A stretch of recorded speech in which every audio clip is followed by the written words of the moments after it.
रूस की ताकत का डर हो या फिर जर्मनी की मजबूरी, बात चाहे जो भी हो, लेकिन संकट की घड़ी में फंसे अपने सहयोगियों को बड़ा धोखा देकर जर्मनी ने अपने संगठन के देशों को नाराज किया है।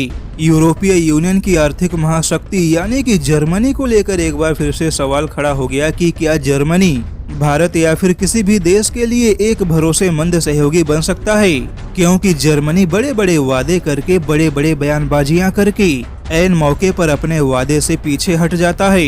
और एक बार फिर से जब यूक्रेन को लेकर रूस और नाटो संगठन आमने सामने है और अमेरिका, ब्रिटेन समेत नाटो संगठन के कई देश यूक्रेन को बड़े पैमाने पर हथियार दे रहे हैं, तो ऐसे में जर्मनी ने यूक्रेन को हथियार नहीं देने का फैसला किया है। जर्मनी ने कहा कि वह यूक्रेन की सहायता तो करेगा, लेकिन रूस के खिलाफ यूक्रेन को किसी भी प्रकार का कोई घातक हथियार नहीं देगा। और जर्मनी के ऐसे फैसलों से अमेरिका, ब्रिटेन समेत कई सारे नाटो संगठन के देश नाराज हैं। लेकिन ऐसे में सवाल यह है कि आखिर जर्मनी ने अपने संगठन को नाराज करके रूस के खिलाफ यूक्रेन को हथियार नहीं देने का फैसला क्यों किया? आखिर जर्मनी की ऐसी क्या मजबूरी है जिससे कि जर्मनी सीधे सीधे रूस को नाराज नहीं करना चाहता? तो बता दे कि रूस के प्राकृतिक संसाधन जर्मनी ही नहीं बल्कि आधे से ज्यादा यूरोपीय यूनियन की सबसे बड़ी मजबूरी है।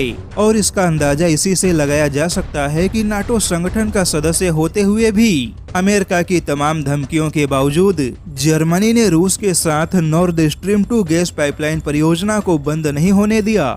और अमेरिका के खिलाफ जाकर जर्मनी ने रूस के गैस पाइपलाइन परियोजना को यूरोपीय यूनियन तक पहुंचाने में बहुत बड़ी भूमिका निभाई। और यही नेचुरल गैस जर्मनी की सबसे बड़ी कमजोरी है। वहीं खुद जर्मनी के अधिकारियों ने चेतावनी दी है कि अगर रूस से प्राकृतिक गैस की सप्लाई बंद हो गई तो न केवल यूरोपीय यूनियन ठंड से जम जाएगा, बल्कि गैस और बिजली की कीमतों में 2000% का इजाफा हो सकता है। क्योंकि केवल 2 महीने पहले के हालातों को देखा जाए तो इसी यूरोपीय यूनियन में नेचुरल गैसों के दामों में 400% और बिजली के दामों में 250% का इजाफा हो चुका था। यही वजह है कि जर्मनी सीधे सीधे यूक्रेन को हथियारों की सप्लाई करके रूस के साथ कोई बड़ा पंगा नहीं लेना चाहता है।